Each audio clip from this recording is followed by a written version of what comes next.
Në këtë 100 vjetor të pavarësisë, të gjithë sjellim në kujtesë nëntorin e vitit 1912. Është historia që na ka njohur me ngjarjet e asaj periudhe dhe me fatin e Shqipërisë.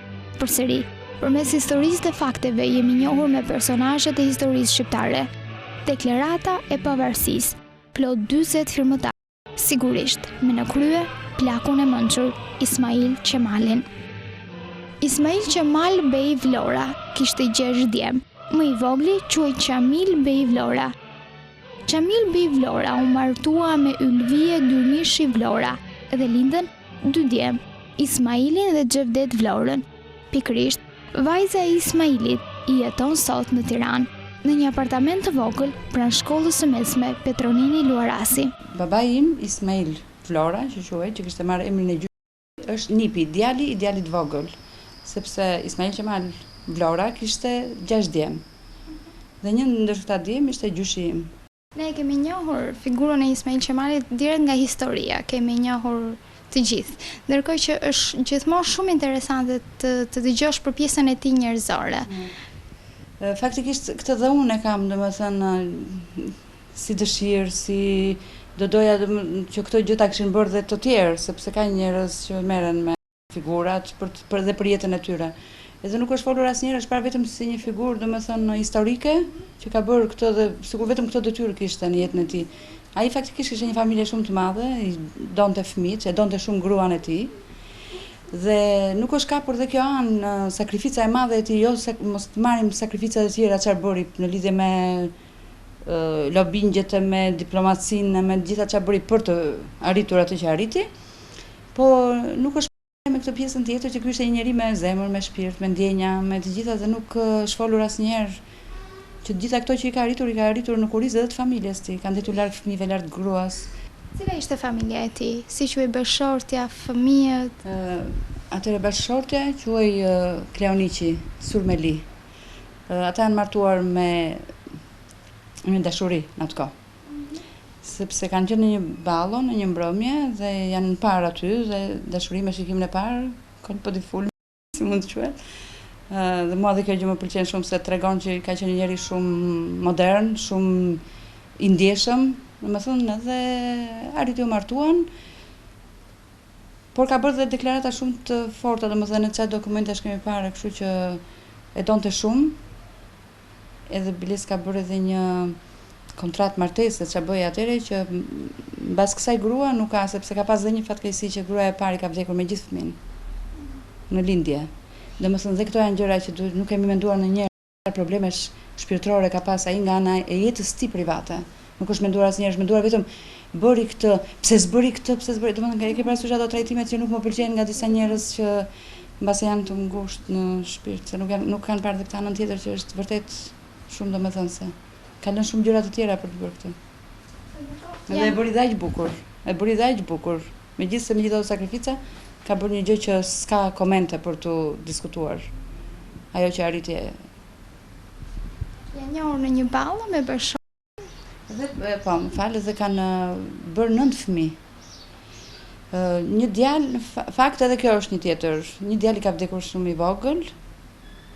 Edhe 6 djem, domethënë lindën 6 djem dhe 3 vajza. Një nga 6 djemt të Ismail Qemal Vlorës ishte gjyshi im, Qamil Vlora, i cili u martua me Ylvie Dyrmishi, vajza e Ahmet Aga Dyrmishit, që ishte një ndër bashkëpunëtorët dhe më besnikët e Ismail Qemalit.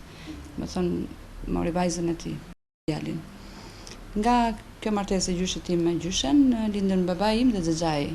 Babai im, duke qenë se lindi në një kohë sapo kishte vdekur Ismail Qemali, dhe një vit mbas vdekjes tij, i vun emrin e tij sepse është traditë familjare që gjithmonë kanë pasur, ka qenë shumë herë i trashëguar ky emri Ismail, domethënë ka pas gjyshi Ismail Qemalit, ka pas dikush tjetër më përpara, domethënë është trashëguar gjithmonë, ka ngelur emri i gjallë.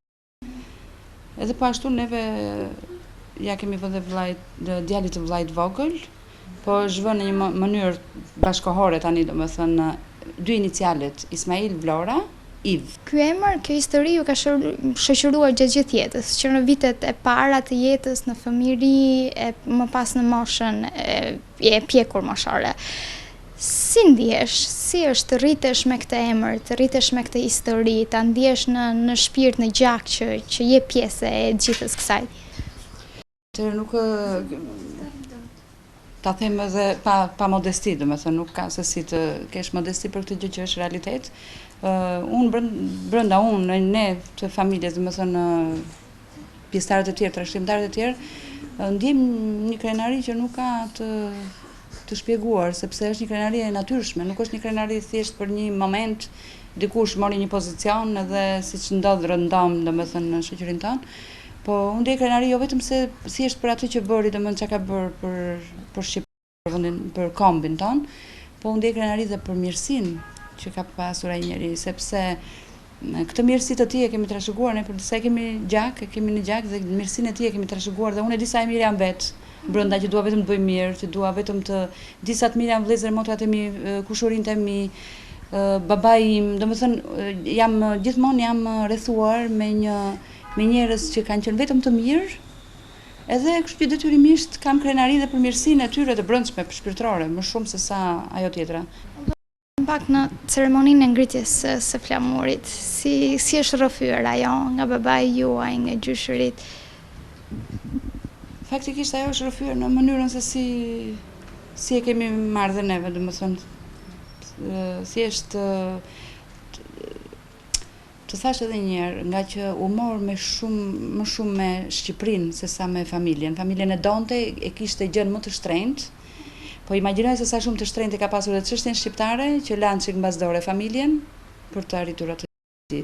Edhe nuk është se kanë ndetur dhe shumë dhe të ketë pasur edhe domethënë detaje të vogla. Prandaj i takon them historianëve të nxjerrin është një detyrim moral i tyre, po një detyrim moral jo detyrim moral thjesht kështu fjalë, është edhe më i thellë se detyrim moral që duhet të nxjerrin vërtet se si ka rrjedhur komplet historia e bërjes së Shqipërisë. Flamuri është ngritur në shtëpinë ku ai ka lindur? Po. Faktikisht flamuri është ngritur në shtëpinë që në Sarajet e Vlorajve.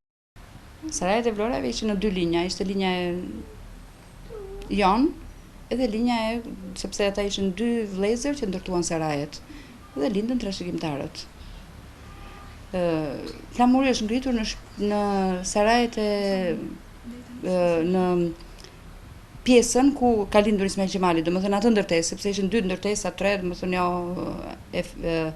të femrave, se kështu i kishin atëre veç kur rinin femrat veç meshkuj, domethënë ishin këto të ndarë hareme i thonë. Edhe është ngritur në shtëpinë e Vlorajve, domethënë në shtëpinë ku ai ka lindur. Do kisha dëshirë edhe që të rindërtoj shtëpia e Flamurit. Neve kemi skica, ne kemi të gjitha, domethënë janë skica të bëra nga të huajt, atëre që i vlerësonin ata dhe mos i vlerësojmë ne dhe mos i kemi ne, është një nuk dua të them fjalë kështu të rënda që mos. Dy motrat e Arianës dhe një vëlla ndodhen jashtë Shqipërisë, ndërsa Ariana dhe një vëlla tjetër jetojnë në Tiranë.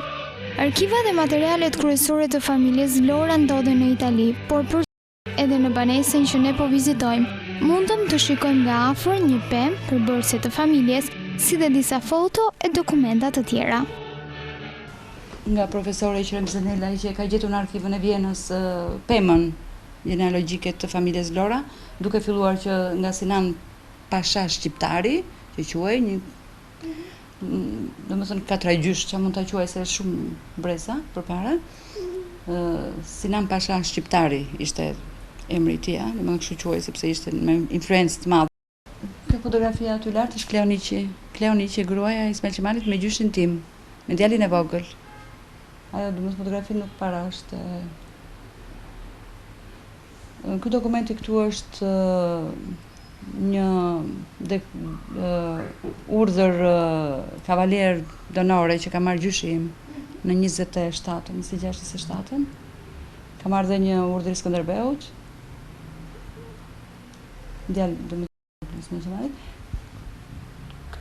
Kjo është dekorata që morëm tani nga presidenti për Ismail Qemalin, që u dekorua me urdhrin e flamurit kombëtar. Aty prapë është një grafik, një akuarel Sarajeve që duket, Sarajet e Vlorajve në qendër.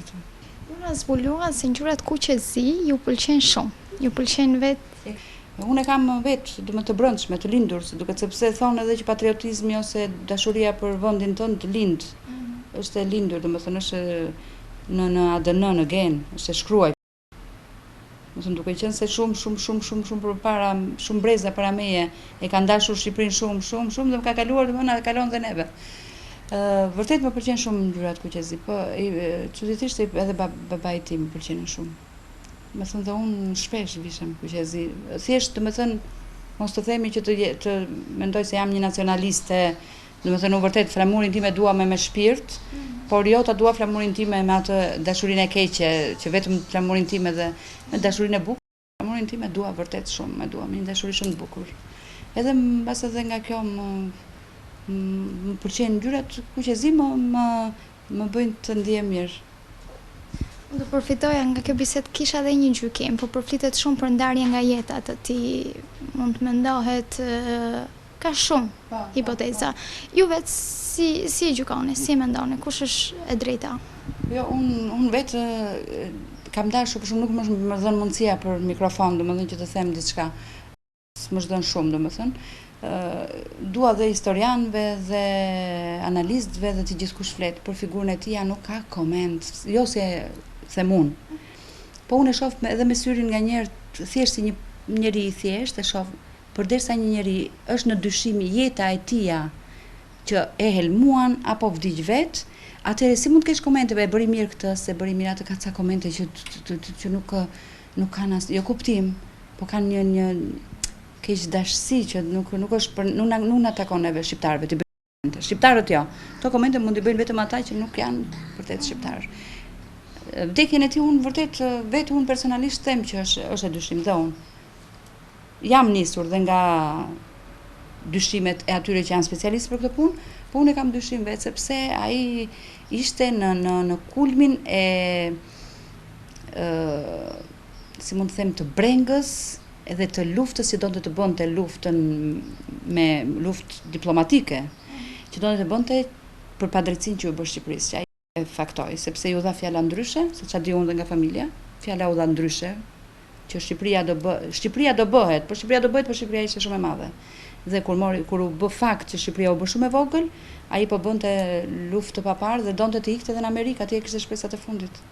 Dhe mbas shumë pak përpara se të ikte në Amerikë, dhe në Itali për këtë punë, dhe kanë zbritur nga unë them shteti shqiptar, se më erdhi tani në mendje, ka dhe detyrim të kërkojë edhe vërtet mund të kërkojë dalje, është bërë. Se nga kush, se nga çfarë agjenturash të huaja të brendshme, që unë them më shumë të brendshmet, ne i kemi të këqijat më shumë nga brenda. Them që edhe shteti ka dhe detyrim të nxjerrë se si ka vdekur ai që ty të ka bërë shtetin. Është si puna e krye familjarit në një familje, si e ka dashur të familja aq shumë sa la çdo gjë tjetër të tij. Neve dimë nga familja që ne kemi pasur edhe një emblem, stema e familjes, siç kanë pasur familjet e mëdha, gjithmonë kanë pasur një stem. Dhe unë duke u bazuar në studimet që kanë bërë njerëzit që merren me këto punë, me emblemat e me këto, domethënë kam edhe marrë edhe informacion nga të tjerë që e kanë parë. Mendoj që neve kemi gjetur dhe emblemën e familjes.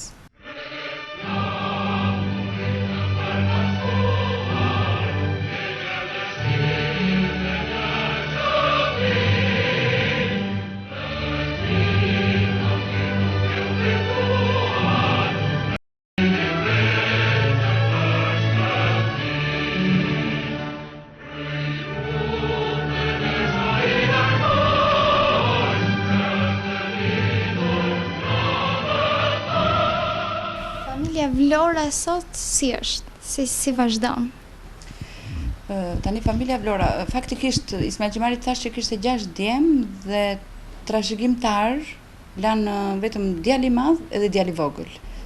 Një kushuriri im, që bie kushuriri i dytë, është në Bari të Italisë, mashkull me gjithë 2 motrat e tija.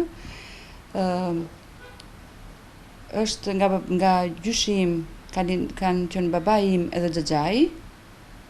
Neve nga babai jemi 5 fëmijë, 3 vajza dhe 2 djem, kurse nga xhaxhai janë 2 fëmijë, 1 vajzë dhe 1 djalë. Motra ime madhe ka emrin, baba imi ka vënë emrin e gjyshes tia, Kleonici.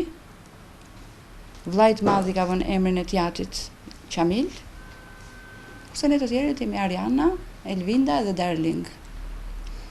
Fëmijët e Xexhait janë djali ka Qemal, ka emrin e dytë të Ismail Qemalit, ose vajza Ada. Në këtë kronik tonën mësuam diçka më shumë nga familjarët dhe pasardhësit e plakut të mençur të Vlorës, Ismail Qemalit. Voglushi që po shikoni tani është pasardhësi i tij më i vogël në moshë, quhet Daniel dhe është vetëm 4 vjeç.